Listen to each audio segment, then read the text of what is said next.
자, 이제 그 심상정 의원이 들어오실 때가 됐는데 왜 안 들어오시나? 어디 가셨나? 그 왜 안 들어오시오?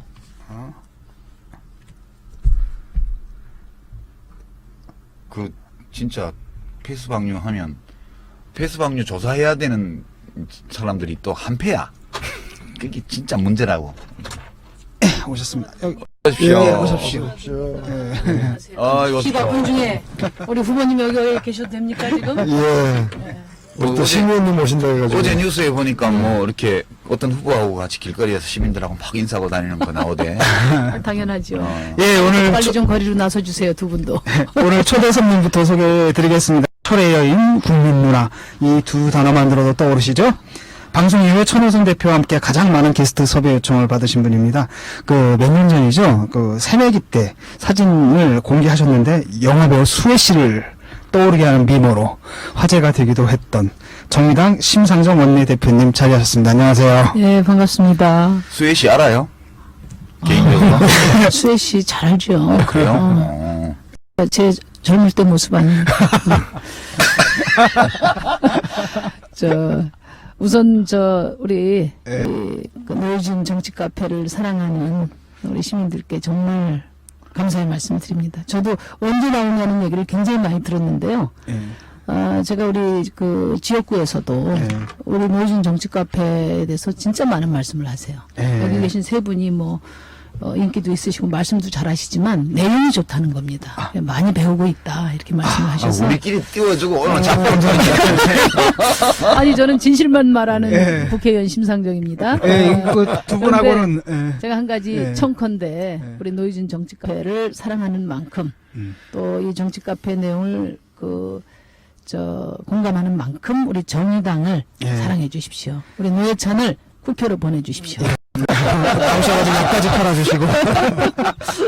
예, 뭐 이 자리에 계신 두 분하고는 아주 인연이 깊으시죠. 아니 그 얘기 전에 이제 한 가지 말씀드리겠는데 이제 철의 여인, 또 삼성 저격수 이제 이런 얘기는 이제 그만해 주시고. 국민 누나는 괜찮아. 국민 누나, 그렇지. 국민 누나라든지 삼성 지킴이로 앞으로 좀 소개를 해주시고. 삼성 지킴이. 삼성이 건전한 기업으로 발전해 나갈 수 있도록. 아니 제가 실제로 지금 삼성 노동인권 지킴이의 고문입니다. 그렇습니까? 예. 삼성을 지키는 게 아니고 삼성 노동자들의 인권을 지키는. 삼성이 국민을 위한 기업으로 삼성도 지켜야죠. 거듭나도록 하는 거죠. 예, 지금 두 분이 동갑내기시죠? 59년생? 나하고 아니. 고맙습니다. 나는. 나하고 이지. 동기시고. 두 분은 이제 저희들은 뭐 부부가 아니죠. 로 알려져 있는 거죠. 예. 오늘 조심해야 됩니다. 저는 괜찮아요. 우리 노예찬 대표님은 이제 부부 전선에 이상이 있으면 큰일 나요. 지금 선거 때 우리 지선이 언니한테 큰 도움을 받아야 됩니다. 예, 두 분이 처음 알게 되신 게 언제부터입니까? 노동운동 하실 때부터죠?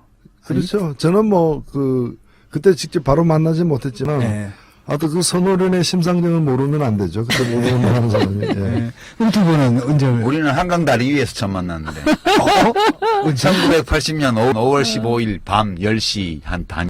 네, 기억해요. 아니 머리가 좋더라고 그때부터. 어떤 일이었어요? 이번 책에도 잠깐 적었는데. 아니 계엄 떨어진 날입니까? 아니죠. 그 이제 서울역 계엄 떨어지기 직전이죠. 서울역 집회를 이제 소위 서울역 회군이 있었던 그날 밤에 우리가 이제 서울역에서 학교까지 걸어갔지 않소. 근데 한강 다리를 건너는데 웬 여자 목소리가 들리는데 막 그냥 10원짜리 100원짜리 욕을 하더라고. 학생회 지도부에 대해서. 그래서 나도 이제 같이 걸어서 갈 때니까 이렇게 봤더니 닌 여학생이야. 그래서 이제 물어봤지 누구냐고. 그때 심상정일이야. 그래서 내가 그 심상정이구나. 네, 그 전부터 악명은 있기 때문에. 그만하더라도 제가 그 서울역 회군 반대파. 이쪽은 집행부였죠. 아니, 우리는 이제 집행부였으니까. 회군파. 그래서 내가 그때 했던 말이 뭐 수혜만큼 이쁜지는 모르겠지만 그때가 뭐 21살, 22살 때니까 이제 한참 꽃필 때잖아. 남자 여자하고 간에. 그래서 내가 참 이쁜 입술에서 험한 소리도 나오네요. 그거 기억나요 그거? 그건 기억 안 나는구나. 저는 귀가 좀 험했나 보네. 원래 험한 소리는 잘 못하는 사람인데 저는 이제 우리 유시민 대표 국회에서 저랑 재정경제위원회를 잠깐 같이 한 적이 있어요. 근데 선배 아닙니까? 네. 아, 뭐, 폼을 많이 잡더라고요. 저는 이제 열심히 공부해가지고, 네. 막 페이퍼를 이렇게 두껍게 해가지고 네. 가서 이제 정책 질의한다고 네. 있으면 내 반대편에 앉아가지고, 아무것도 안 갖고 온 거야. 아무것도 안 갖고 와가지고, 네. 질의도 안 해, 맨 마지막에 하는데, 항상 뭐라고 하냐.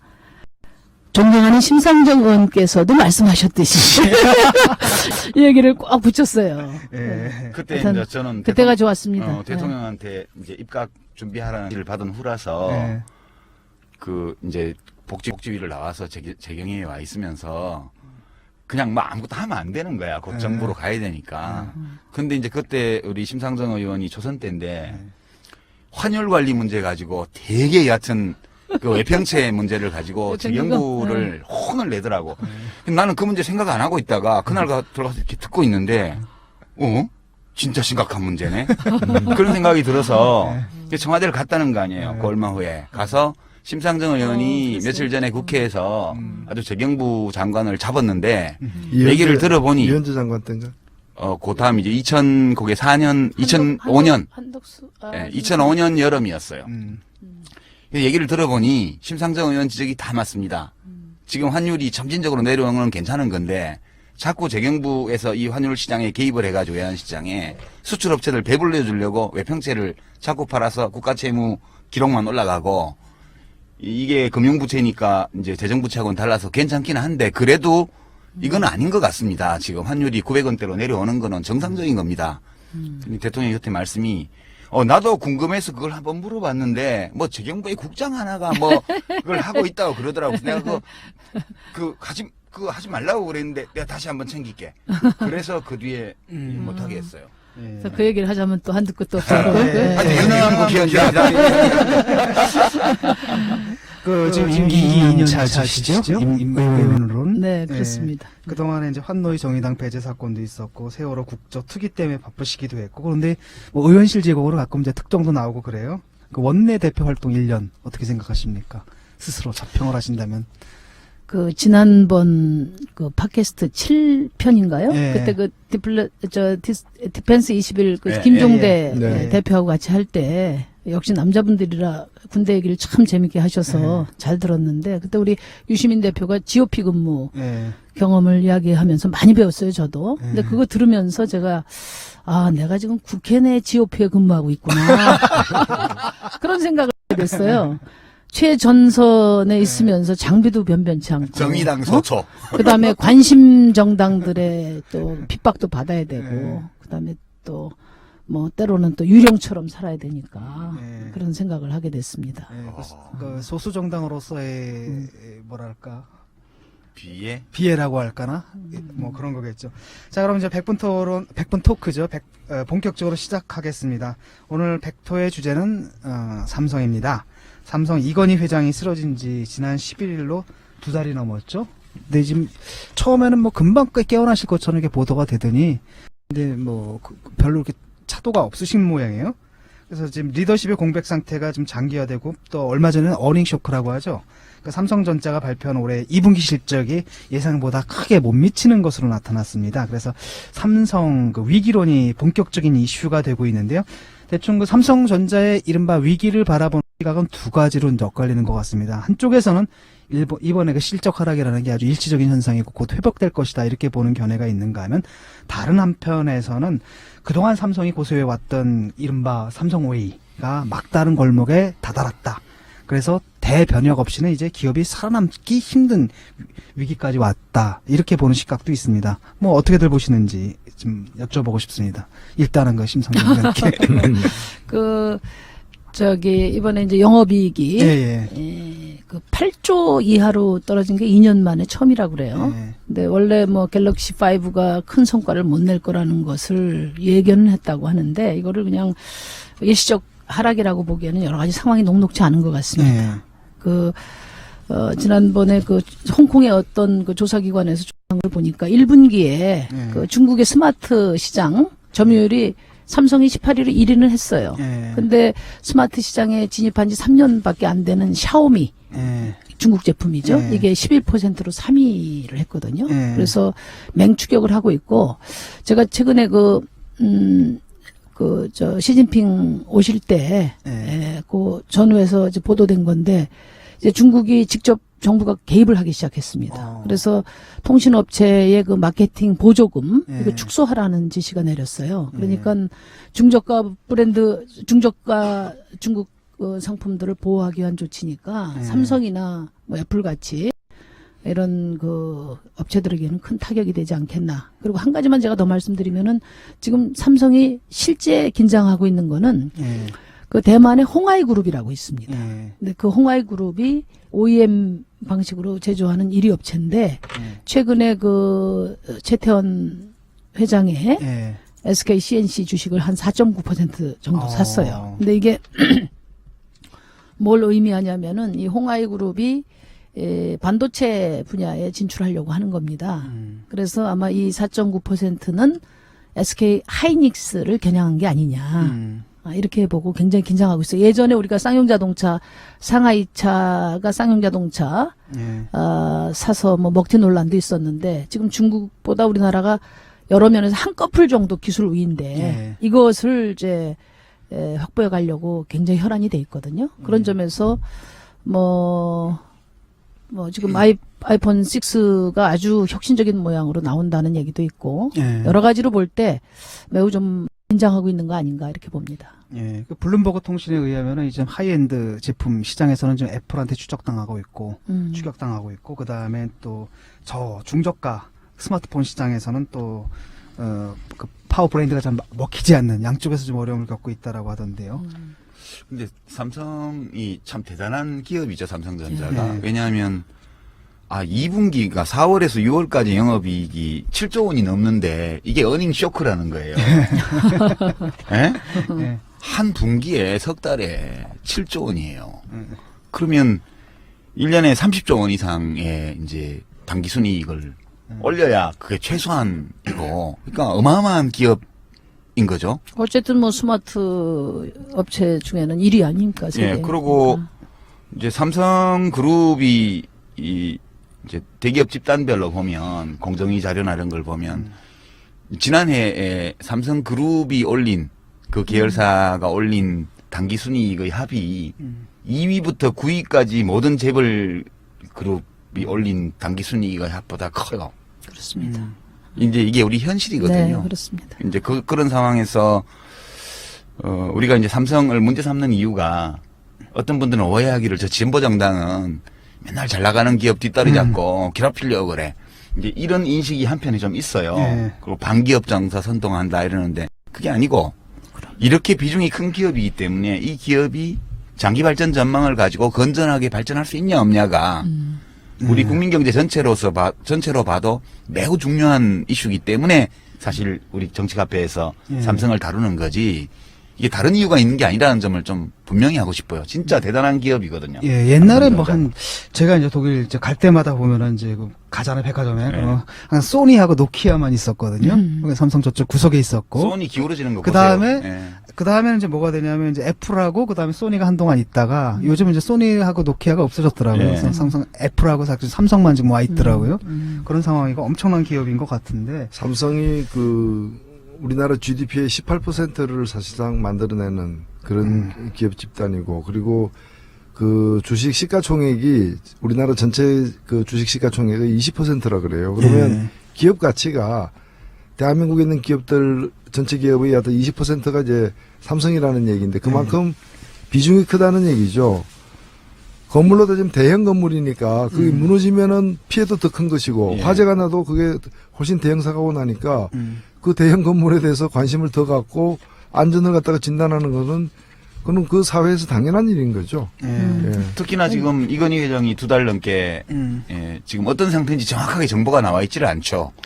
우선 이제 심근경색으로 쓰러져서 이제 자택 가까운 병원에 이제 갔다가 거기서 응급처치를 한 다음에 이제 병원으로 옮겨서 거기서 지금 2달째 이제 일반실이라고 말하지만 이제 중환자실하고 같아요. 거의 같다고 보면 되고, 그리고 아직 이제 의식이 회복 안 된 걸로 그렇게 나오는 상태인데, 의학적으로 생존해 있는 상태지만 기업인으로서의 이제 활동은 불가능하다는 것이 명백해진 시점이에요, 지금이. 그러니까 이럴 때이기 때문에 그럼 삼성이 이건희 회장이 떠나고 지금 3대 세습 체제로 넘어온 거 아니에요? 지금 이재용 씨 쪽으로 물론 딸들도 있고 합니다만.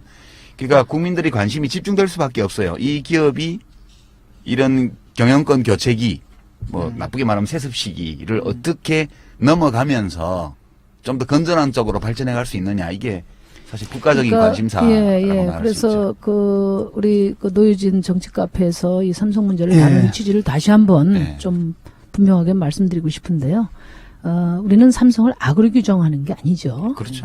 그 삼성이 지금 뭐 세월호 참사 이후에 우리 국민들이 그 많은 공감을 하고 있지만은 오랜 세월 동안의 어떤 정경유착, 그 우산 아래서 누적된 나쁜 관행, 이것을 혁신하고 저 국민들한테 사랑받는 사회적 기업, 사회 책임을 다하도록 하고자 하는 게 저희의 뜻이고, 그리고 이제 분명한 것은 사실 이제 삼성의 이렇게 애정어린 비판, 또 혁신을 도와줄 사람들은 저희 정의당이나 또 우리밖에 없다고 생각합니다. 왜냐하면 뭐 저희 그 정당도 마찬가지지만 자기 자신 스스로 혁신한다는 건 사실 불가능한 일이에요. 그러면 누군가는 일관성 있게 쓴소리를 해줘야 집요하게 쓴소리를 해줘야 되고, 또 그 쓴소리가 약이 될 수 있도록 또 그 애정과 관심을 집중해야 되는데, 그런 점에서 우리는 이제 삼성의 변화가 대한민국 미래에 너무나 중요하기 때문에 끊임없이 애정을 앞으로도 갖겠다는 말씀을 드립니다.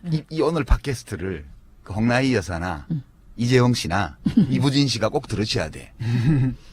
뭐 혹시 안 들으실지 모르기 때문에 나중에 파일을 하나 특별히 보내든가 이렇게. 일단 그 삼성에 관해 가지고 이제 그 삼성의 그 성장 전략 자체에 대한 그 비판이라고 할까? 그 성장 전략 자체가 한계가 드러난 점도 있다. 그런 지적이 있습니다. 예를 들어 가지고 그 뉴욕 타임즈에서는 이제 패스트 팔로워, 쉽게 말하면 남이 물건 만들어 놓으면은 그 시장에 그냥 재빨리 뛰어들어가지고 원래 만든 사람들보다 훨씬 더 잘 만드는 뭐 그런 방식으로 이제 발전해 온 거, 거기에 이제 한계가 드러났다는 지적도 있고요.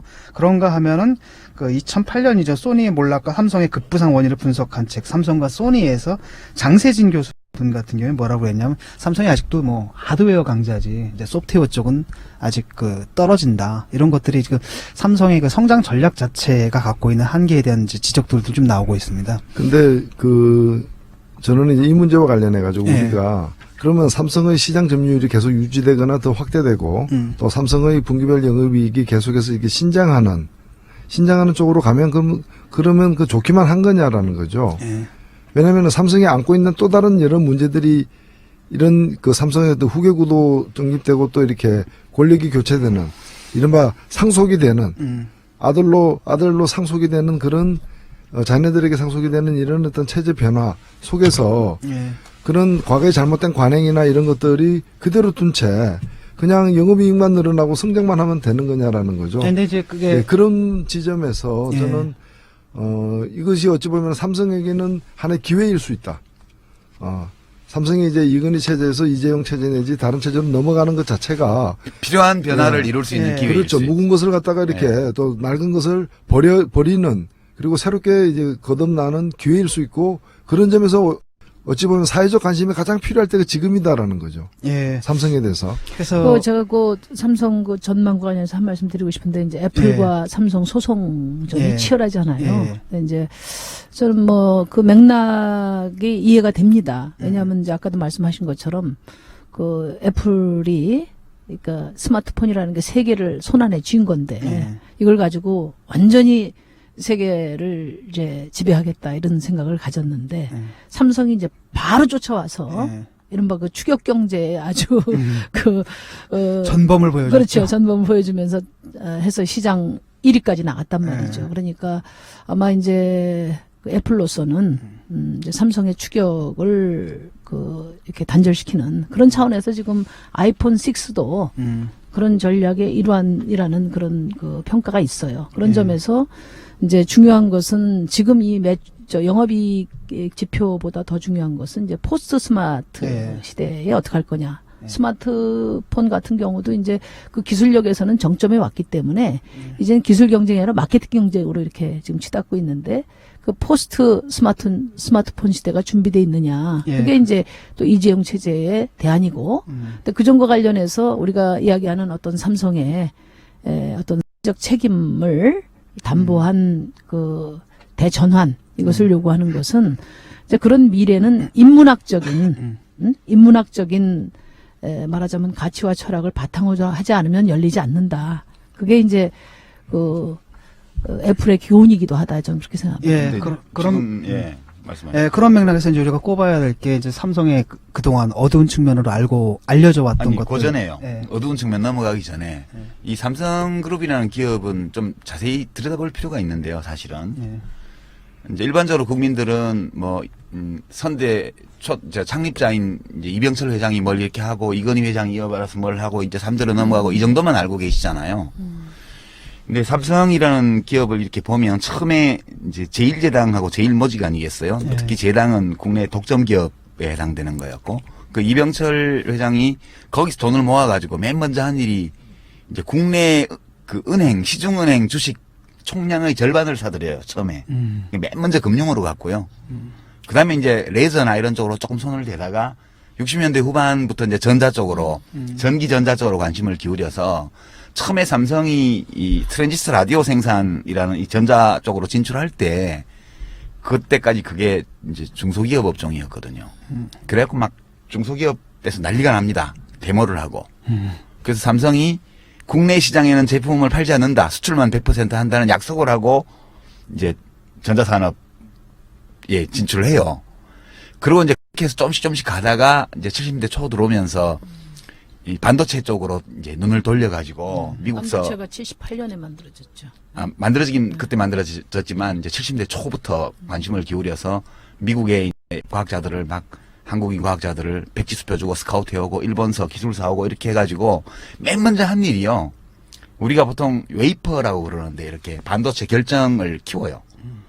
그리고 이제 그걸 얇게 잘라서 걷다가 반도체 설계 입힌 거를 해서 이제 디램을 생산을 하는데 처음에 삼성이 한 것은 웨이퍼 키우는 기술이 없었기 때문에 결정을 키우는 기술이 없기 때문에 잘라진 웨이퍼를 수입해와가지고 맞아요. 걷다가 이미 만들어져 있는 회로를 이거부터 시작한 다음에 그 다음에 이제 이 웨이퍼에서 아래위로 그러니까 결정을 키우는 화학 공정부터 시작해서 이제 디램을 만드는 압축 기술까지 그렇게 한 다음에 그 다음에 이제 응용 기술 쪽으로 나아가서 주변 기기까지 다 모니터니머니해서 전부 이렇게 진출을 한 거거든요. 그러니까 이 삼성의 이 사업 다각화 전략이나 이 반도체 전자산업 진출 과정을 이렇게 보면 진짜 한국 경제의 압축 성장 과정을 한 기업사 안에 이제 뭉뚱그려 놓은 것 같은 느낌이 들 때가 있어요. 그리고 시장에서 지금 여러 가지 삼성전자의 미래에 대해서 여러 전망이 나오고 있지만 그 어느 것도 확실한 건 아니다. 시장 상황이란 거는 불확실성이 지배하기 때문에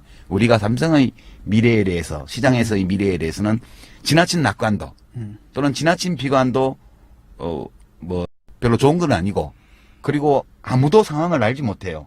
이제 그런 굉장한 불확실성 속으로 지금 3대 세습 체제가 넘어가는 거기 때문에 이럴 때일수록 이 기업이 그 기업 내외의 시장 조건이나 국제 경제 환경의 변화, 국내 정치 질서나 혹은 사회 문화의 변화까지도 다 받아들여가면서 이 기업이 뭔가를 업그레이드하지 않으면 앞으로 벌어질 시장 상황에서 이제 현명한 대처를 못할 수도 있다는 걱정 이런 게 전 개인적으로 이런 것들이 좀 오늘 이제 심 대표님이나 노회찬 대표님이 하시게 될 여러 쓴소리 이런 것들 진짜 잘 받아줬으면 좋겠어요, 차제에. 근데 이제 쓴소리뿐만 아니라 이제 꼭 삼성만이 아니라 또 우리 정당이나 정치권에서도 주목해봐야 될 게 지금 이제 우리 유 대표가 말씀하신 국제 경제 환경의 불확실성, 불안정성이거든요.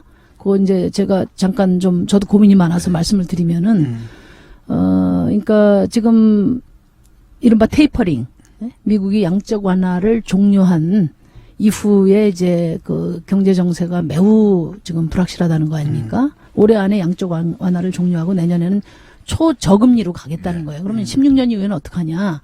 그런데 이제 지금 전문가들이 걱정하는 것은 우리 예상 밖으로 금리 인상을 빨리 할 거다. 이런 지금 전망입니다. 왜냐하면 그 다우지수가 그 리먼 사태 이후에 7,000까지 떨어졌는데 지금 17,000이에요. 네. 그러니까 이게 버블 조짐이라고 보고 그래서 이제 인플레 관리에 조기에 들어갈 거다. 그러면 이제 돈이 미국으로 역류하게 되니까 신흥국 위기가 다시 재현될 수 있지 않냐. 특히 이제 우리나라는 가계부채라는 폭탄을 갖고 있잖아요. 그래서 이게 이제 터지지 않겠냐. 또 부채 압박도 크게 받지 않겠냐. 이게 이제 가장 큰 문제고, 이거는 이제 삼성의 어떤 삼성이나 우리 기업이 내부적으로 해결해야 될 과제라기보다는 우리도 어쩔 수 없는 외생 변수기 때문에 사실 이제 이게 이제 16년, 17년 또 정권 교체 얘기하고 맞물려 있습니다. 맞물릴 가능성이 예. 많죠. 그래서 이 점은 이제 저희도 책임 있게 이런 전망을 팔로우업을 해야 될 것 같습니다.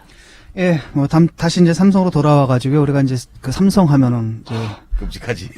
세 가지 얘기를 안 할 수 없는데요. 하나가 이제 에버랜드 전환사채 발행을 통한 그 세습 체제죠. 그러니까 기업의 자본 조달을 위해서 만든 제도를 이제 교묘하게 이용해가지고 세금을 내지 않는 부의 세습을 창조했다는 평가를 받는데, 법원에서는 이게 1심, 2심에서는 배임죄가 적용되는데 대법원에서 무죄가 됐어요. 예. 그렇죠.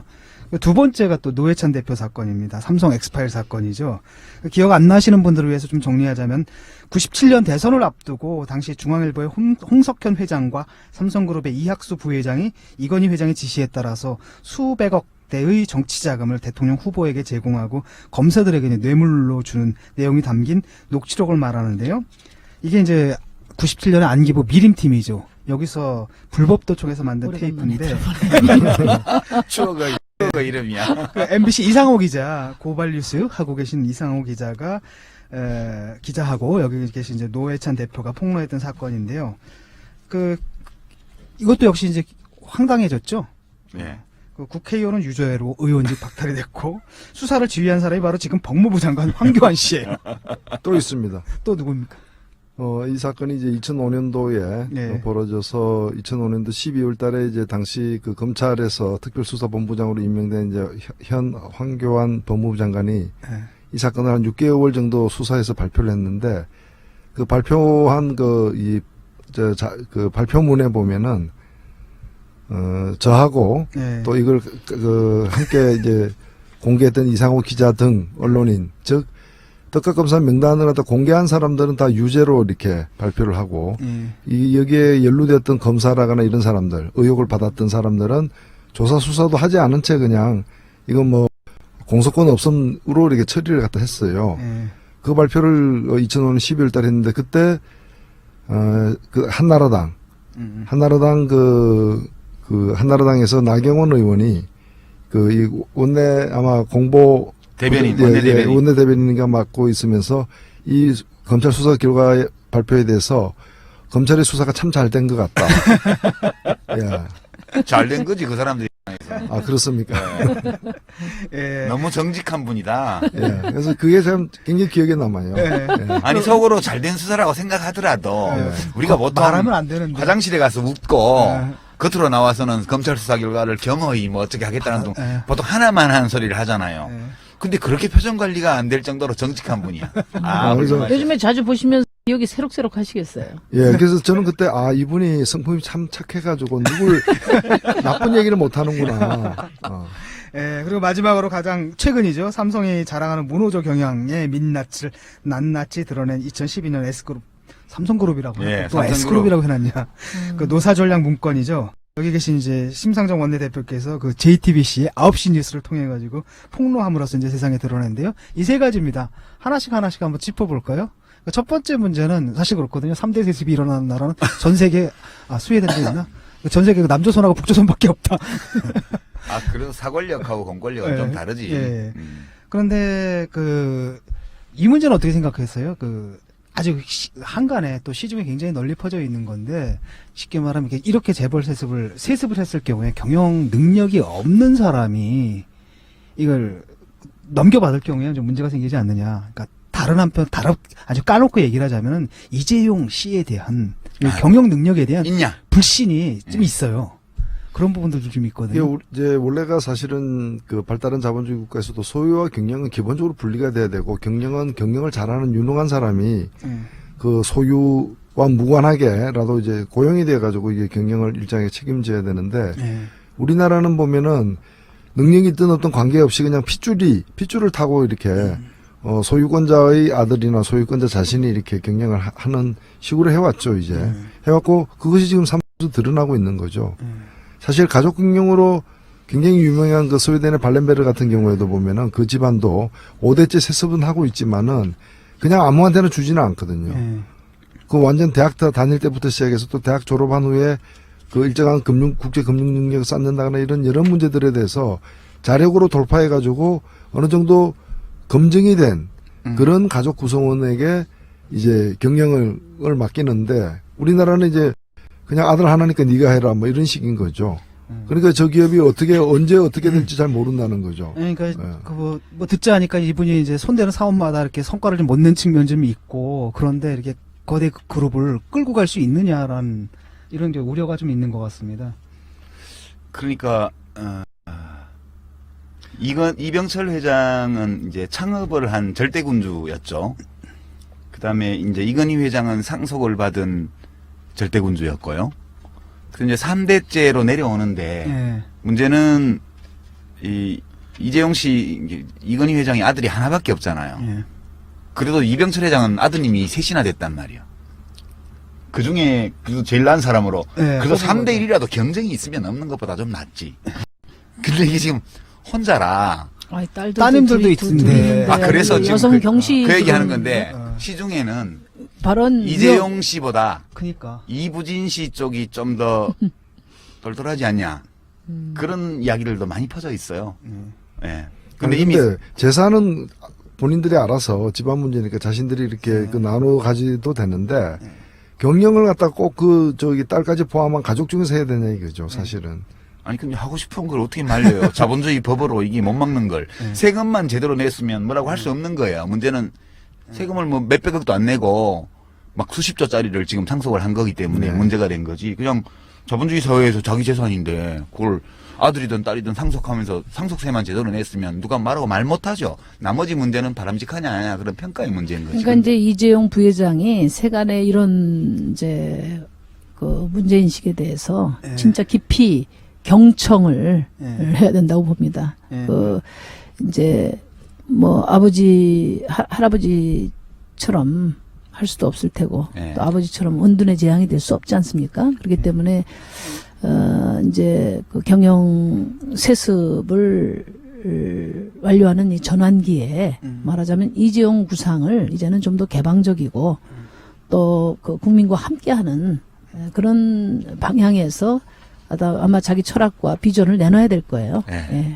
어떤 거 냈으면 좋을까요? 뭐 좀 생각하시는 게 있을 것 같은데 우리 신 대표께서. 그러니까 저는 이제 그 지금 아마 그 세습 문제 지금 삼성이 처한 세 가지 중요한 문제가 바로 승계 문제하고 또 노사관계 문제하고 이제 하도급 간의 문제라고 봐요. 근데 그 중에서 이제 세습 문제와 관련해서는 지금 이제 어떤 방식으로 이게 그 세습 체제가 완료될 거냐에 대해서 지금 굉장히 그 설왕설래합니다. 지난번에 이건희 회장께서 입원했을 때 오히려 주가가 올랐잖아요. 올랐죠. 그게 다 이제 후계 구도하고도 관련이 있는 거거든요. 근데 요 점과 관련해서 제가 좀 국회에서 맞물려 있는 그 법 하나 말씀드리면은 지금 삼성이 에버랜드를 이제 삼성 일가가 지배하고 에버랜드가 삼성생명이 삼성전자를 그리고 이 두 기업이 이제 계열사를 거느리고 있는 구조인데 문제는 이제 그 삼성생명이에요. 그러니까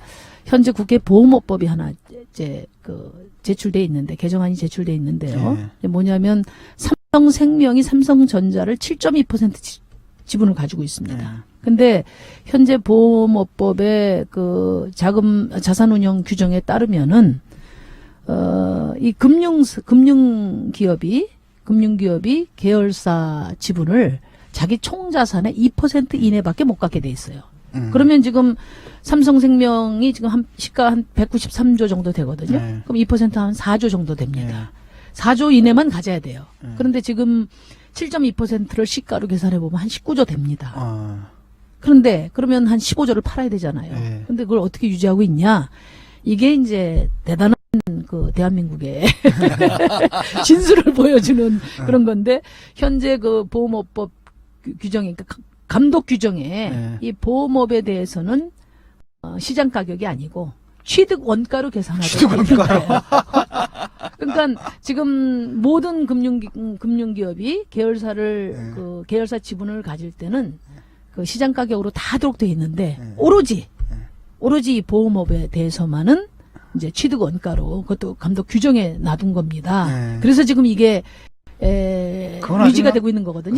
그 삼성을 위해서 아주 특별 맞춤 제작한 법 대한민국의 같은데요. 이 정경유착의 아주 진수를 보여주는 건데 그래서 이제 지금 이제 그 새정치민주연합의 이종걸 의원하고 저하고 뭐 등등 해서 요 감독 규정으로 돼 있는 요 취득 원가를 시장 원가로 법에 시장 가격으로 바꾸는 법안을 제출해 놨어요. 근데 이거는 사실은 뭐 시대적 대세고 순리기 때문에 시간만 남은 겁니다. 근데 만약에 이게 이제 통과가 되면은 그러면 아까 말씀드린 것처럼 이제 삼성생명이 삼성전자를 지배하기 어려워져요. 왜냐하면 한 15조 정도를 팔아야 되거든요. 이제 그렇게 되면 이제 불가피하게 지금 이재용 체제가 어떤 지금 삼성의 지금 현재 세습 구조가 뭐 개편하지 않을 수 없는 그런 상황이 된다는 거죠. 이제 그래서 이제 그 뭐 불가피한 시간 문제라고 보고 그래서 이제 저는 이제 국회에서 이 보험업법 개정을 좀 그 서두르면서 차제에 이재용 회장 체제로 넘어가면서 삼성이 정경유착의 그 우산 아래서 그 오래된 그 나쁜 관행들을 개선하고 또 삼성의 미래도 정부와 국민이 함께 도와줘야 되지 않겠습니까? 그래서 삼성의 어떤 미래의 방향도 함께 논의해야 되지 않느냐. 근데 뭐 현재로서는 지주회사 체계가 불가피하고요. 뭐 지주회사는 어떤 방식으로 지주회사를 만들 수 있을 건가도 지금 상당히 논란이 많은데 그 얘기는 오늘 다 할 수는 없고 어쨌든 그 지주회사를 만들어서 지주회사의 이사장 같은 역할을 하면서 소유권자로서 좀 관리하고 그리고 아까 말씀드린 것처럼 이제 경영 능력이 있을 때 뭐 복귀해도 좋은데 경영 능력이 검증된 그런 분들에게 경영을 맡겨서 지금 이제 소유와 경영을 둘러싼 문제는 그런 방향으로 해결돼야 되지 않나 하는 그런 생각을 갖고 있습니다. 근데 이 점이 되게 중요한데 에버랜드가 사실상 지주회사 역할을 하고 있잖아요. 예, 현재 그렇죠. 예. 그리고 부분적으로는 삼성생명도 지주회사 노릇을 그렇습니다. 하고 있고 예, 예. 그 핵심 기업은 삼성전자고 그렇게 돼 있어요. 저는 지금 심상정 대표께서는 심상정 대표는 지주회사를 제대로 만들어서 이제 자본 소유자로서의 역할, 합법적인 역할 그 정도 하면 되지 않냐? 아니 그게 아니고 현행 법으로 예. 이제 택할 수 있는 방안이 그 정도 범위 내에서 검토 가능하지 않느냐 이런 얘기고 물론 뭐 저희의 그 바람직한 삼성의 개혁 방안은 또 더 나가야죠. 네, 더 나가야 되는데 이제 현실적으로 그 이재용 씨 입장에서 거의 이제 상속을 받은 거 아니에요. 지금 다 받은 건데 저는 이제 그렇게 좀 얘기를 해주고 싶더라고요. 물론 이제 심 대표 말씀하신 것처럼 뭐 자본 소유자로서 어느 정도 권리 행사하는 거야. 현행법에 맞고 그러면 괜찮은 거죠. 그리고 또 이제 더 바꿀 필요가 있다면 논의해가면서 바꾸면 되는데 문제는 이제 이건희 회장 체제까지 이병철 이건희 회장 체제까지는 이게 자본 소유자로서의 의사결정권만 행사하는 게 아니고 사실상 경영을 지배를 해왔잖아요. 모든 계열사의 경영을. 그래서 이게 이제 소유경영 분리가 안 됐다는 건데 그래서 경영을 하고 싶은 마음이 있을 수는 있다고 봐요. 이것까지 우리가 당신 하지 마라 이렇게 말하면 좀 야박한 것 같고 전체적으로는 소유경영을 전체적으로 분리시키되 본인이 꼭 경영해보고 싶은 기업이 뭐 있다면 뭐 그런 정도는 자기가 직접 경영자로서 이렇게 하는 건 나쁘지 않을 것 같아요. 그 정도 해야지 지금 선대 회장들 때보다 기업 숫자도 훨씬 늘어나고 자산 규모도 굉장히 커지고 그다음에 영업 범위도 글로벌하게 넓어져 있는 이런 상황에서 과거 아버지 할아버지가 했던 것처럼 계속 하겠다고 한다면 이거는 이재용 씨가 감당이 안 돼서 큰 낭패를 보게 될 거다. 이런 어드바이스를 저는 해주고 싶어요. 제가 좀 이런 질문을 해볼게요. 그러니까 한편으로는 이제 있고 또 한편으로는 우리가 알고 있는 그 자본주의 원리 있잖아요. 이렇게 주식회사가 있어가지고 이렇게 그 소유와 경영을 딱 분리해가지고 이렇게 하는 그런 시스템 두 개가 있는데 그러니까 어떤 분들은 그렇게 얘기를 하거든요. 우리 현실에 맞는 건 전자였다. 후자는 좀 외국식이고, 그 다음에 전자라 그래서 항상 뭐 잘못하는 게 아니다. 그 다음에 좀 전에 말씀하신 스웨덴의 그 발렌베리 그룹이죠. 거기도 재벌 구조인데, 뭐 5대째 잘하고 있지 않느냐. 이런 얘기를 하는데, 어떤 지배 구조를 개선한다라는 게 왜 해야 되는지 그 필연성이 딱 와닿질 않아가지고 제가 좀 들으면서도. 아니요. 저는 그 가족 경영에 대해서, 기업의 가족 경영에 대해서 그렇게 그 전면적으로 우리가 부정적으로 볼 이유는 없다고 봅니다. 오히려 그 가족 경영이 좀 책임 경영으로 해가지고 또 안정성을 갖고서 예, 그런 장점이 잘 있다고들 될 하잖아요. 수도 있는데 예. 그러나 일정 규모 이상의 기업 같은 경우에 특히 이제 삼성그룹처럼 GDP 18%나 차지하고 있는 이런 기업이 그 가족 경영의 개념에서 벗어나지 못하면 굉장히 위험천만한 거예요. 이거는. 예. 예를 들면 우리 군을 지금 누가 통수하고 있습니다. 대통령이 있지만 그 밑에 보면은 뭐 이 그 육군 참모총장부터 시작해서 참모의장 뭐 쫙 내려가지 않습니까? 그러면 이제 이런 큰 군대 60만이나 되는 이런 큰 군대를 갖다가 뭐 특정 가족이 그냥 이제 이 군대를 갖다가 이렇게 다 이렇게 지배하다시피 해가지고 아들이 그 다음에는 손자가 이런 식으로 갈 수 없는 거 아니에요. 그래서 저는 스웨덴 예 같은 경우는 굉장히 예외적인 거죠. 그 5대째 하지 않았느냐고 삼성 왜 그렇게 못하냐고 하는데 그러면 발렌베리 저 가문의 어떤 그 기업을 갖다 경영하는 방식대로 쫓아가려면은 그럼 노동조합부터 인정해야 되고 노동조합 대표를 갖다가 이사회에 참여시키는 것부터 사실은 따라가야죠. 그 기업이 그렇게 가족들 마음대로 움직여온 기업이 아니에요. 그러니까 이제 그 발렌베리하고 많이 비교를 하는데 예. 이제 발렌베리가의 그 원칙이 있어요. 철학이. 예. 그러니까 소유는 특권이 아니고 책임이라는 겁니다. 음. 근데 이제 그 삼성은 어떻게 됩니까? 소유는 특권이. 책임이 아니고 특권이다는 거잖아요. 아니 그 사람들은 책임이라고 생각해요. 네, 그게 자기들은. 근본적인 차이가 있는 거고요. 우리나라가 이제 아니 내 거 내가 맘대로 하는데 무슨 상관이냐 이런 얘기고 아까도 우리가 지적했지만 삼성이 우리나라 기업의 총매출의 5분의 1을 차지하는데 이게 잘못될 경우에 우리 국민 경제에 미치는 영향이 엄청나게 크기 때문에 이것은 우리가 개입해야 될 권리가 있고 책임이 있다는 거거든요. 이제 그런 차이가 이제 근본적인 차이라고 보고 발렌베리는 이제 소유를 이제 공익재단이 그 지주회사를 소유하게 함으로써 소유를 사회에 내놨죠. 내놓고 경영 승계권을 확보한 겁니다. 경영 승계권. 예. 예. 근데 지금 삼성은 지금 소유 경영을 세습하려고 하는 거기 때문에 이제 큰 차이가 있는 거죠. 이렇게 한번 설명해 보죠. 그게 소유 경영 분리냐, 뭐 가족 기업 경영이 좋으냐 이렇게 복잡한데 그냥 사례를 가지고 한번 해보죠. 같은 사회주의 표방하는 국가인데 얼마 전에 며칠 전에 왔다 간 시진핑 주석이 있는 중국하고 지금 김정은 무슨 위원장인가 부위원장인가 하여튼 모르겠는데 하여튼 군사위원장이 있는 북한을 비교를 해보죠. 북한 시스템과 중국 시스템의 차이가 뭘까요? 북한은 혈통을 타고 내려왔어요. 중국은 그거를 이제 자기들은 신민주주의라고 얘기를 하는데 우리가 보기에는 공산당 일당 독재고 자기들은 신민주주의라고 그러고 우리 기준으로 보면 민주주의가 아니에요. 그렇지만 20대 때부터 청년 당원일 시절부터 20년, 30년, 40년을 계속 훈련받고 검증받으면서 내부에서 리더십을 확보한 사람이 국가주석이 되잖아요. 그러니까 거기에는 국가주석이 누가 되냐에 따라서 정책의 차이도 좀 있고 리더십 스타일도 차이가 있지만 기본이 다 돼 있는 사람들이 국가의 지도부가 된단 말이에요. 근데 이북은 혈통을 따라 내려오니까 그게 뭐 어떻게 유전자 재조합을 할 때 운이 좋아서 뭐 다 좋은 유전자만 다 모이면 어느 정도 갈 수는 있겠죠. 그러나 지금 보면 그런 증거가 없잖아요. 그러니까 망하는 거거든요. 기업도 국가와 다르지 않다고 저는 생각해요. 이거는 하나의 그 어떤 사회적 생명체로서의 국가 또는 기업이라는 조직이 장기적으로 변화하는 환경 속에서 자기 자신의 생명을 잘 유지하면서 발전해 나가려면 위험을 최소화해야 되는 거예요. 근데 생물학적 우연에다가 경영권을 맡긴다는 것은 대단히 위험한 배팅을 하는 거기 때문에 그리고 자기들만 망하면 모르는데 삼성이 망하면 진짜 대한민국 곤란해.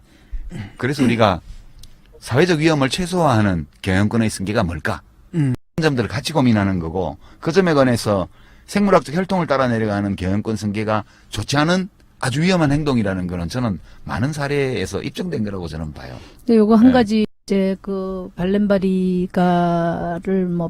사례를 벤치마킹한다 이런 얘기도 있었는데 이제 그걸 베인치마킹하려면 우선적으로 노동조합을 인정을 해야 됩니다. 그러니까 이제 그 발렌베리 오늘의 가족 경영 체제가 성립이 가능했던 게 우리 그 38년도에 그 샬트 쉐바든 조약이라는 게 있지 않습니까? 그때 당시에 이제 그 차등 의결권을 주는 대신에 이제 소유권은 공익재단이 소유하게 하고 그다음에 노조의 경영 참가를 예. 보장을 한 거죠. 그래서 차등의 이권이라고 하면은 일주 그 권리를 행사하는 게 아니라 한 주를 가지고 10주 내지 100주까지 아마 의결권 그 집안의 이제 의결권을 보장해 주는 거죠. 그러니까 그 발렌베리가 말하자면 소유를 사회에 돌려주고 대신에 노조의 참여를 통해서 투명 경영을 하겠다고 약속하는 대신에 경영권은 그렇죠. 보장해주겠다. 네. 그런 이제 타협이 된 거죠. 예, 사회적으로. 합의하에 된 건데요. 문제는 이제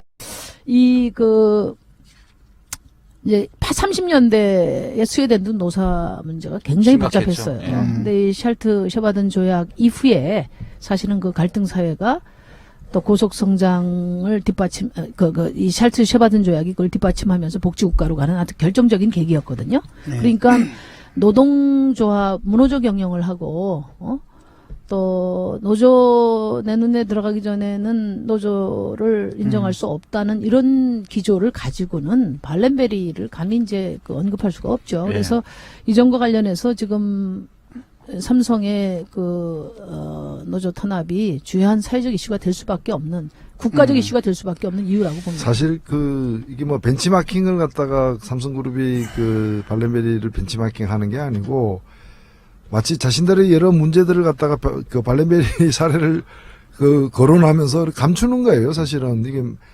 마케팅하고 있는 지금 이제. 근데 그 얘기를 사실은 뭐 삼성만 하는 게 아니라 그 장하준 씨라고 있지 않습니까? 그분도 이렇게 책을 읽어보니까 그 얘기를 하더라고요.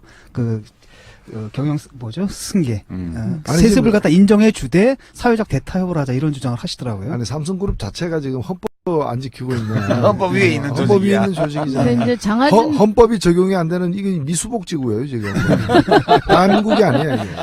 근데 이제 그 장하준 교수의 말씀은 네. 이제 그 첨단 이제 글로벌 기업으로 나가기 위해서는 전략적 투자가 가능해야 된다는 게 이제 그렇지. 그분 주장의 네. 핵심이에요. 그래서 삼성의 지금 이제 뭐 순환 출자라든지 여러 구조적인 문제가 있지만은 어쨌든 그 전략적 투자가 가능한 이런 그 조건에 대해서는 우리가 이거는 이제 국가적 국민경제 측면에서도 잘 보호를 해야 된다 이런 취지로 저는 이해를 했어요. 근데 이제 그 측면만은 일리가 있는데 이제 그래서 그분이 이야기한 것 중에서 꼭 지금 삼성의 어떤 세습 경영 체제를 인정하기보다는 그런 경영의 안정성과 또 집중성을 도모하기 위한 그런 구조 변화도 충분히 고민할 수 있다 이렇게 보고요. 예를 들면 아까 이제 그 말씀하신 것 중에서 이런 그 국민 경제에 엄청난 영향을 미치는 큰 기업 같은 경우는 국민의 그 안전을 위해서 정부가 일정한 역할을 해야 됩니다. 근데 우리나라는 그 장하준 교수는 그 얘기도 해요. 국민연금 이 좀 그 삼성전자 같은데 일정하게 좀 더 개입을 해서 지분율을 높이는 방식으로 할 수 있지 않냐 이런 얘기도 하는데요. 제가 17대 국회 때 그 국민연금을 가지고 주로 국민경제에 큰 영향을 미치는 또 공공성이 담보돼야 되는 그런 기업에 적극적으로 투자하는 방안을 이야기를 했다. 그때 연금사회주의로 아주 엄청나게 몰매를 맞았는데 저도 복지부 장관 하면서 제가 연금 운영위원장인데 그거 필요하다고 얘기했다가 그냥 사설 그냥 연기금 사회주의 공산당이라고. 근데 그때 저를 그렇게 비판했던 새누리당 의원께서 19대 국회에서 와서 보니까 연금 제가 한 주장을 똑같이 하더라고요. 지금 자기들이 거의 상전벽해와 같은 여당이라서 그런 그래 여당이라서 그 사람들 야당 되면 또 반대해. 네. 그 사람들이 연금 자본주의예요. 근데 이제 아니, 이 연금 활용한 그 발상은 비슷해요. 근데 그 길이 다른 거지. 근데 이제 그 민간 기업에 뭐 국민연금 투자하는 것을 뭐 시장주의를 거스르는 것처럼 뭐 난리법석을 난리법석을 치는데 쳤지 그때. 그거는 인식을 바꿔야 돼요. 예를 들면 미국 같은 경우도 지금 그 은행 같은 경우에 국유 지분이 25%가 넘습니다. 거기가. 아니 그러니까 그 진짜 황당한 건데 국민연금에 돈이 4조가 있는데 왜 맥커리 같은 데다가 고속도로 파냐고 그게 말이 되냐고요. 그 이윤 7%씩 보장해주고 나는 그 IMF 이후에 이루어진 연기금 운용 이렇게 과정을 보면서 진짜 멍청하다. 이거를 그냥 외국 투기자본 입에다 그냥 숟가락으로 떼먹이었어.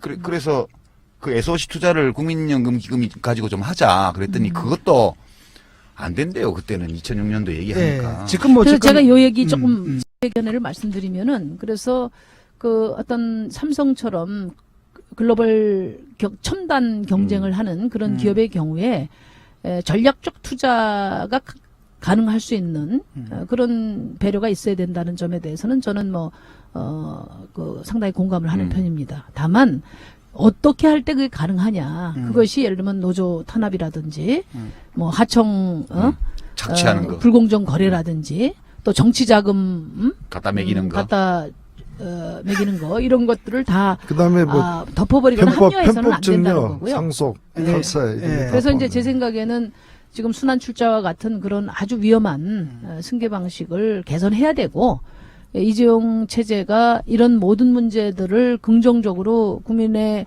이해에 맞게 개선하면서 말하자면 전략적 투자가 가능한 그런 방안으로 사실은 삼성의 미래는 어떻게 보면 사회적 대타협을 해야 될 문제다 이렇게 보고 삼성이 그런 의지만 갖는다면 저희 정의당은 얼마든지 협력할 삼성이 용의가 아니고 있습니다. 이재용 씨가. 네, 예. 이재용 씨. 예, 이재용 네, 씨가. 저기 그 전략적 투표가 가능하다라는 게 어떤 의미입니까? 전략적 투자. 투표가 아니라 전략적 투자가 두 가능하다라는 가지 게 의미인데요. 예. 이제 아까 제가 이 삼성의 전자산업 반도체 산업 진출 얘기를 했잖아요. 예. 그 돈이 어디서 나왔게요? 딴 데서 지금 온 거죠. 그러니까 재당하고 모직에서 제조업에서 돈을 번 걸 가지고 이거를 이제 신산업 진출할 때 초기 투자로 그냥 갖다 돌린 거 아니에요. 예. 그러면 이렇게 돌릴 수 있는 돈을 가진 기업이 없었다면 반도체 산업 진출을 못 하는 거예요, 한국은. 누가 하든가. 그러니까 이거를 이제 재벌 체제를 옹호하는 분들이 한국 경제의 성장은 재벌 체제로만 설명이 가능하다. 아주 막 3, 4년 주기에 빠른 주력 산업 교체 과정이라든가 이 소위 중후장대 산업, 중화공업 산업 쪽에 초기 투자가 많이 들어가고 이제 투자의 회수 기간이 긴 이런 산업에 한국이 진출할 수 있었던 것은 결국은 이거 경제학에서는 이거를 수평적 보조라고 얘기를 하는데요. 그러니까 다른 산업으로 건너뛰는데 이쪽 알짜배기 산업에서 건진 돈을 가지고 신산업으로 집어넣는 걸 말하는 거예요. 이게 만약 삼성이 지금 그쪽 주장하는 거는 그거죠. 이렇게 소유 경영 분리하고 뭐하고 이렇게 해가지고 국가적으로 보면 계속해서 변화하는 기술 조건이나 이제 문화적 변화 속에서 새로운 산업이 계속 생기고 그 새로운 산업에는 새로운 기술과 새로운 인력과 이런 많은 투자가 필요한데 다 이제 안전 위주로 소유 경영 분리해서 하게 되면 이런 신산업 누가 책임질 거냐. 그러니까 계열사의 돈을 동원해 가지고 새로운 산업으로 뛰어드는 이제 이런 게 이 재벌 체제의 이른바 장점이라고 일반적으로 인정되는 거예요.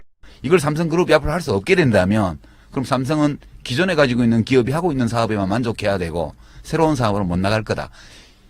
이거 주장하는 건데요. 그러니까 심 대표님도 그거는 좀 이해가 된다. 그러니까 이해가 된다는 거지. 예, 그런 어떤 그 전략적 투자가 가능할 수 있는 조건은 말하자면 지금 노조를 인정하고 또 노조의 경영 참가를 보장해서 경영의 투명성을 담보한다는 전제하에 이야기가 가능한 거고요. 이야기해 볼 수 있다. 지금 또 문제는 아까도 말씀하신 것처럼 그 사실은 우리가 그렇게 해서 잘할 수 있다는 보장이 있냐 하는 점에 대해서도 그 경영 능력이나 이런 점에 대해서도 상당한 의구심을 갖고 있지 않습니까? 그러면 소유 경영의 분리의 측면보다는 진짜 경영을 잘할 수 있도록 경영권이 확실하게 검증돼야 된다는 것도 있어야 되고요. 또 지금 전략적 투자라는 이름으로 지금 그 대기업들이 사내유보금을 600조나 이렇게 쌓아두고 어마어마하게 있는데 쌓아놨어요. 투자 안 하잖아요. 예.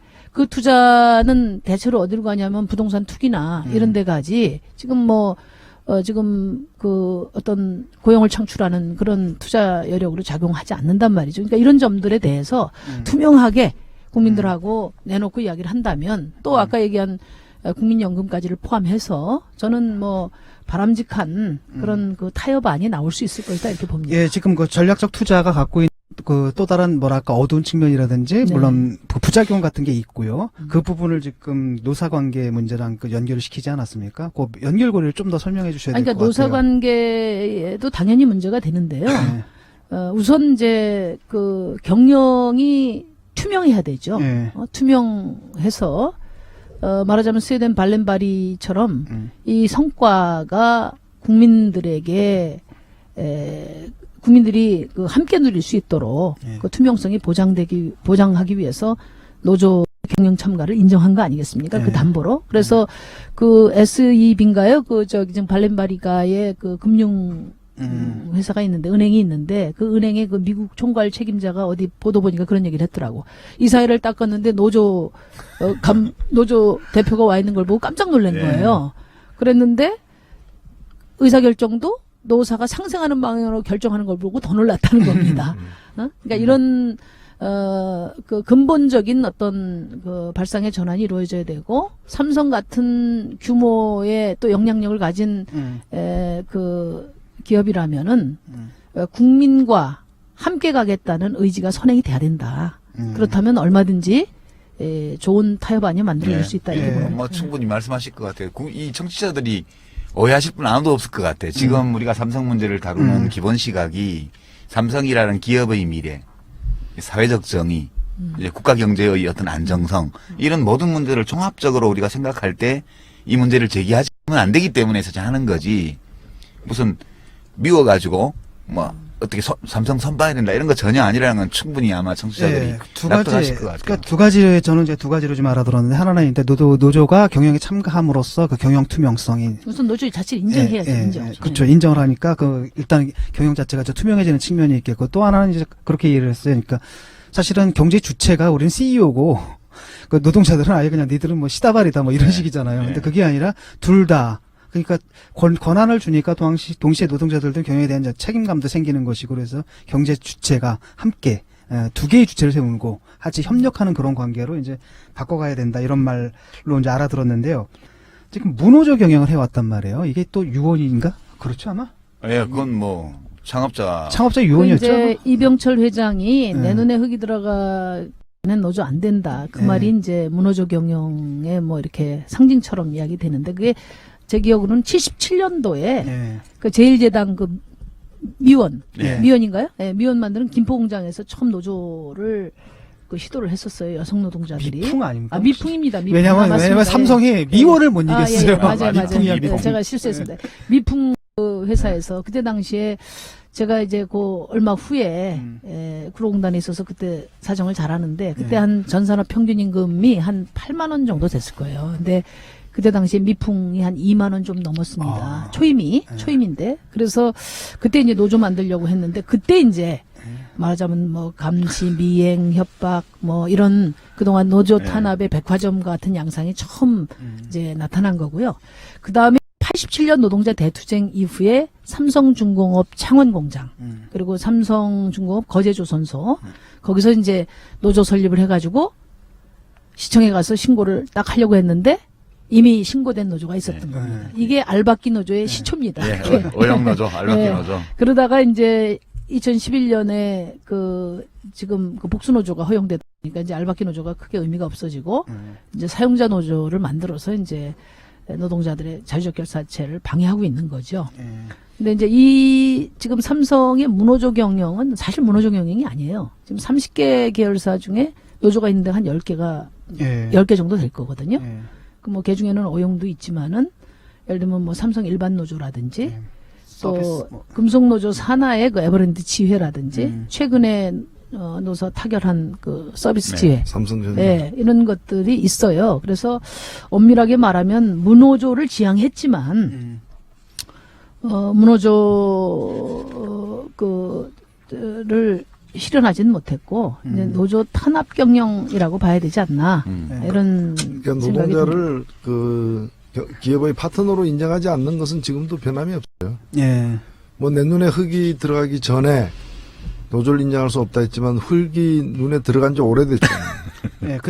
아직까지 그런 이제 잘못된 방침을 유지한다는 것 자체도 문제가 있는 거죠. 근데 그 최근 그 삼성 반도체가 피해자와 관련해 가지고 삼성 측에서 상당히 지금 전향적으로 나온 측면도 있지 않습니까? 네, 그 제가 보기에는 이제 삼성 백혈병 문제도 제가 중재를 했습니다만은, 기본적으로는 하여튼 삼성에서 이재용 체제로 가면서 이제 털어야 되겠다, 그런 의지가 크게 작용했다고 보고요. 물론 뭐 7년 동안 버티며 싸운 가족들의 힘이 더 컸지만은 그게 있고, 그 다음에 이번에 이제 삼성전자 서비스 타결에도 삼성이 그 의중이 반영된 게 아니냐, 이렇게 볼 때 삼성이 하여튼 뭐 예단하기는 어렵지만 미묘한 변화가 감지가 됩니다. 그래서 뭐 속을 더 들여다봐야 되겠지만 저는 이제 삼성이 이재용 체제로 넘어가는 과정에서 하여튼 과거의 잘못된 관행을 좀 청산할 수 있도록 하루아침에는 안 되겠지만 만약에 그런 의지만 분명하다면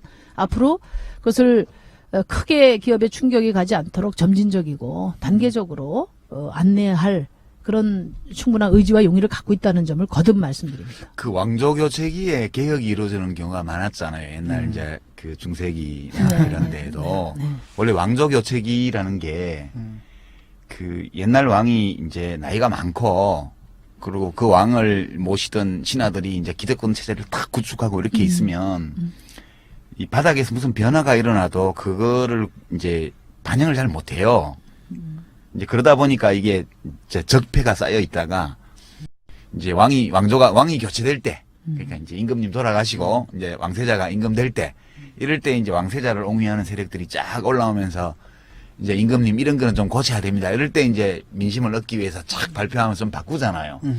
그런 게 이제 여기도 왕조니까 사실 우리가 왕조임을 인정 안 할 수는 없어요. 그냥 왕조니까 이 왕교체기가 개혁의 적기란 말이에요. 이제 그렇게 본다면 지금 반올림하고 대화를 이제 근자에 시작한 것도 어찌 보면 그 전에 이 제가 경직돼 있었다는 뜻이에요.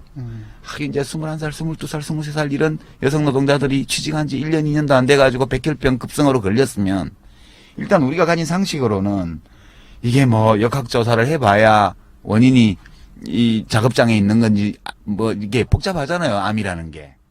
그러니까 그건 잘 모르겠지만 그건 나중에 다투기라고 일단 아유 되게 귀한 자재가 우리 회사에 와서 이렇게 병이 나서 정말 이거 뭐라고 면목이 없습니다.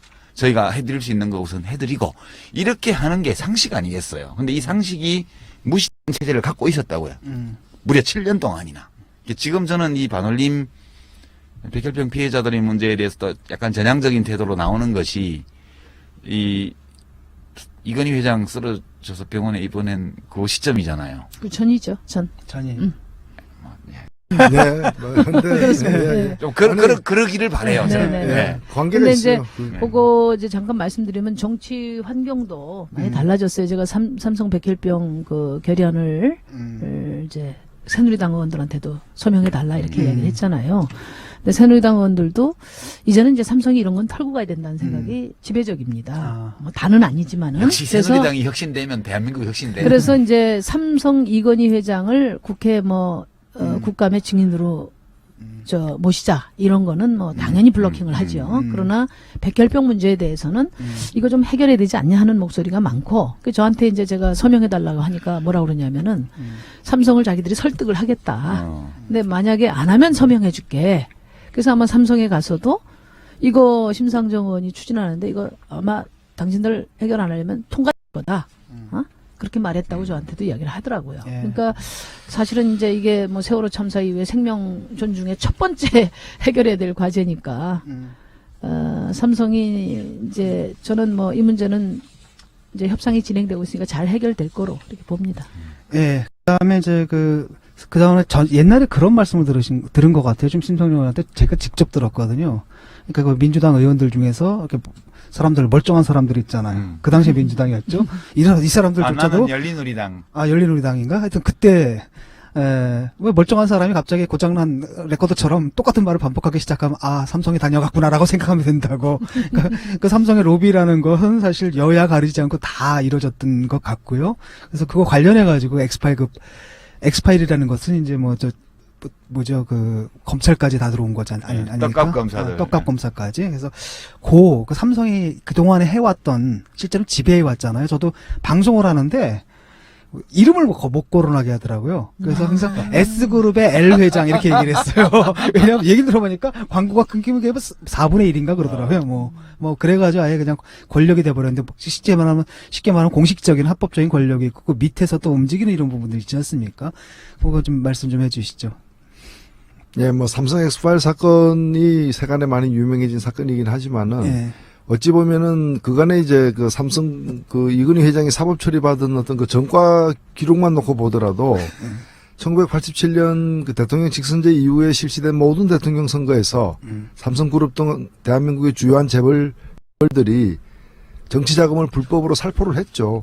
여야 뭐 정도의 차이는 큽니다만 가릴 것 없이 뿐만이 아니라 이런 사법부, 검찰 이런 고위 관계자들에게도 우리 사회에 하여튼 힘 있는 모든 곳에 그런 이제 불법적인 이제 그 뇌물을 갖다 살포하면서 자신들의 그 어떤 이익을 갖다가 관철시키기 위해서 노력을 해온 겁니다. 그 중에 1997년에 벌어졌던 대통령 선거를 앞둔 또 이학수, 홍석현 두 사람의 어떤 그 대화가 엑스파일로 이제 담겨가지고 세상에 드러나면서 이제 큰 문제가 된 건데 사실 이 사건을 처리하는 과정에서도 저는 삼성이 상당한 작용을 갖다 했으리라고 보여집니다. 예. 제가 오늘 이 자리에 처음 말씀을 드리는 건데 제가 만난 어떤 그 기자는 삼성 특검 당시 그 특별 검사가 특검하는 도중에 삼성 관계자를 만나는 걸 언론에서 포착하고 따라갔다는 거예요. 그걸 담지는 못했는데. 그래서 저는 이런 문제들이 앞으로 다 드러날 거로 사실은 보고 있습니다. 그때 조암 특검인가? 네. 예. 세상에. 그렇기 때문에 이제 이 사람들이 저는 에버랜드 사건이 사실상 대법원까지 가가지고 삼성의 판결이 이제 무죄로 나게 된 것도 사실은 그게 정상적인 재판이었느냐.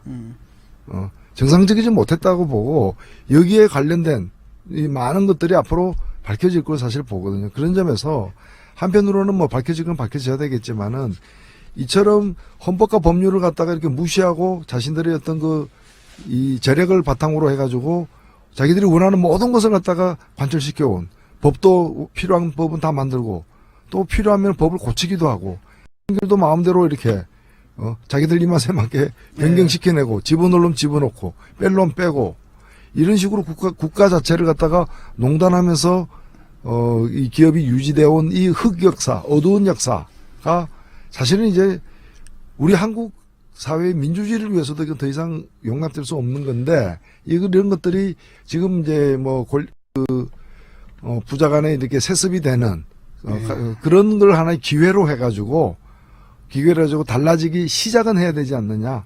뭐 그런 문제식이 오늘 그러니까 바탕에 있는 삼성의 힘이라는 게요. 진짜 헌법 위에 있는데 이제 우리 노회찬 대표 사건을 보면 그게 이제 무슨 정당한테만 돈을 준 게 아니고 이제 검찰 고위 인사들한테도 다 이제 떡값을 돌린 거 아니에요. 네. 그게 녹음이 됐고 거기 나오는 검사들 이름을 이제 보도자료 내고 국회에서 발언하고 보도자료 내고 홈페이지에 올렸다고 지금 의원직을 뗀 거 아니에요. 네. 그리고 그 돈을 준 사람이나 돈을 먹은 사람이나 여기는 아무 일도 없이 다 출세해가지고 지금 잘 가고 있는 거예요. 그러면 대한민국에 도대체 진실이라는 건 뭐고 정의라는 건 도대체 뭐냐 이게. 그리고 우리가 알기로는 대통령도 헌법에 의거해서 헌법이 부여한 권한 안에서만 자기 권력을 행사하도록 돼 있는 나라에서 완전 법률과 헌법 위에 군림하면서 사회의 모든 그런 사회 정의나 혹은 투명성을 실현하기 위한 제도와 이런 걸 다 마비시키고 돈으로 그렇게 하는 거 아니에요 지금. 그러면 어느 한 특정한 기업이 돈이 많다고 해서 이렇게 헌법을 무력화시키면서 이렇게 치외법권 지대처럼 이렇게 존재하고 있다면 도대체 우리들의 어떤 인간적 자부심이나 어떤 민주공화국의 시민들로서 가지는 긍지나 이런 건 다 어디 가냐는 거예요. 저는 그 점이 우리 노 대표님 볼 때마다 막 화가 나는 거예요. 이게 도대체 뭐야 이게. 근데 지금도 그렇게 하고 있을까요? 제가 지금 물어보려고 했는데. 아니, 그게 때 알고 싶어. 네. 저는 지금도 그렇게 하고 있다고 봅니다. 더 조심스러워지긴 했겠지만은 우리 김용철 변호사가 양심 선언한 내용들 이런 거 보면 그것이 이제까지 어떻게 보면 이 기업이 지탱해오고 발전해온 그런 자기들의 철학과 방식이에요.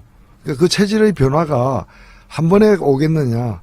굉장히 걱정되는 부분이죠. 그러니까 이제 그 삼성에 대해서 우리 국민들이 허탈해하는 거는 사실 수많은 범법 행위들이 있었지 않습니까? 뭐 정치 자금만 하더라도 뭐 한 5번 정도 대선 때 그 이제 다 밝혀졌는데 어떤 경우에도 법의 이름으로 단죄되지 않았다는 거예요. 거기서 끝나는 게 아니라 원고와 피고가 바뀌어가지고 우리 이제 노회찬 대표님처럼 이렇게 이제 국민 훈장까지 지금 다른 그런 상태인데 그런 점들이 아마 국민들이 그 삼성 그 왕국으로 표현하는 그런 삼성에 대한 가장 큰 경계심이 아니냐. 그래서 법치국가니까 우리 노 대표님 멋있는 얘기 하셨지 않습니까? 만 명에게만 해당되는 법 앞에 법 만 앞에 명만 만 명이 평등한 사회.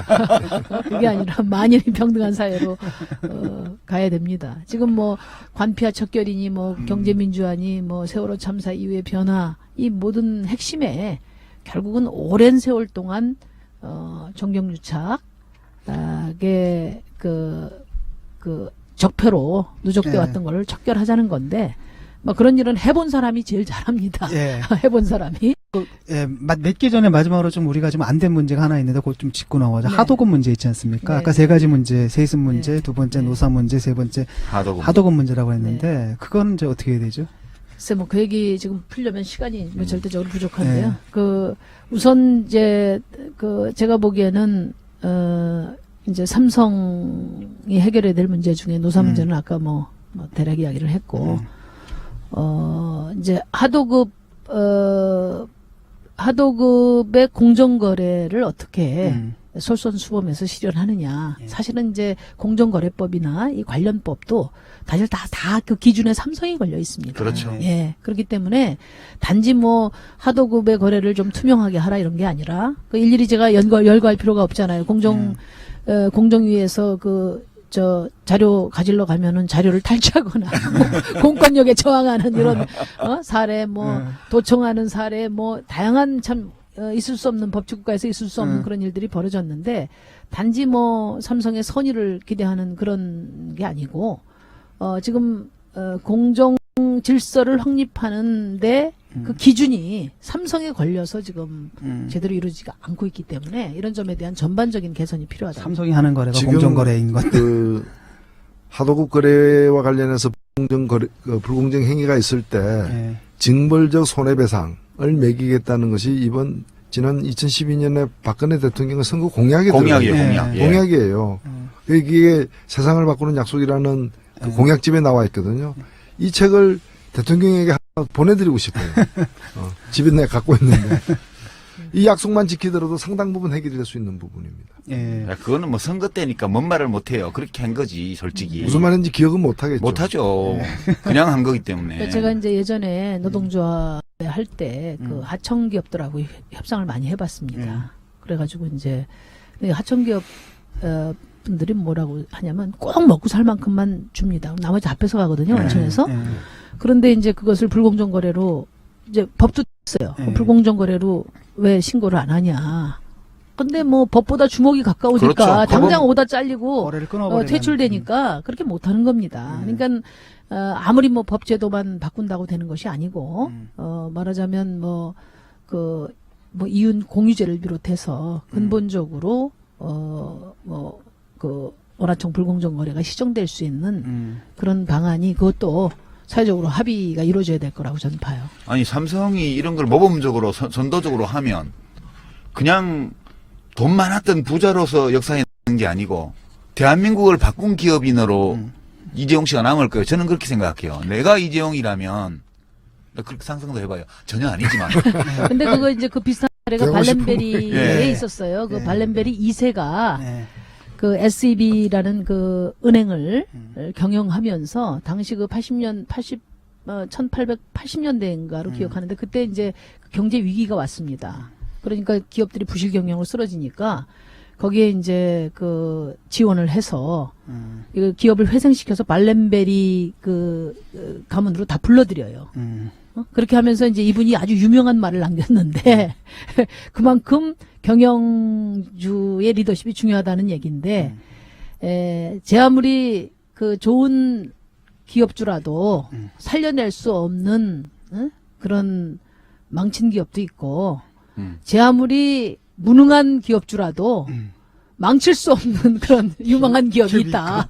이런 얘기를 남깁니다. 그러니까 아마 삼성 같은 경우도 지금 이 하도급 문제에 대해서는 아마 뭔가 능동적인 그 해결책을 내놔야 될 겁니다.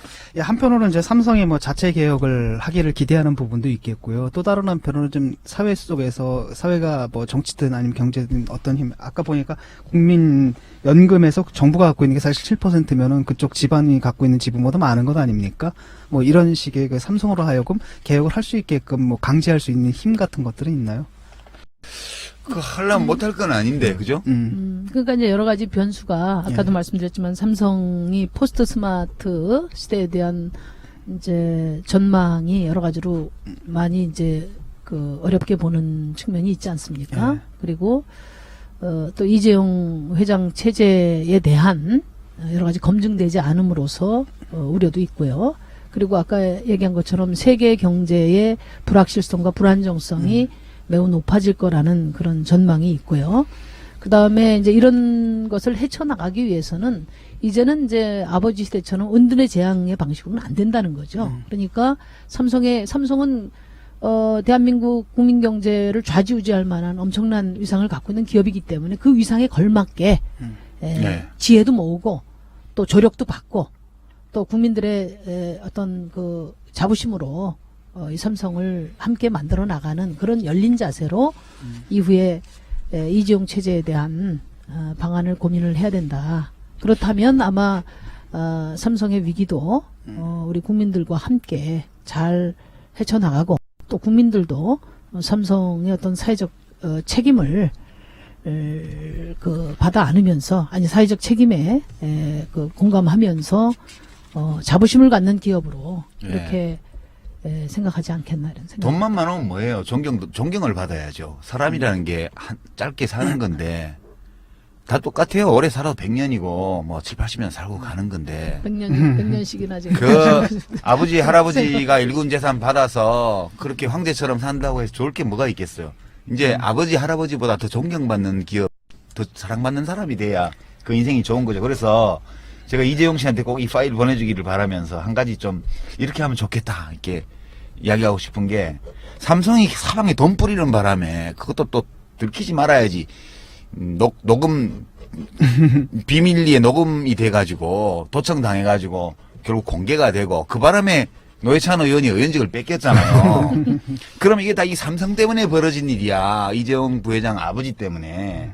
이학수 씨는 오른팔이고 홍석현 씨는 왼팔 아니에요.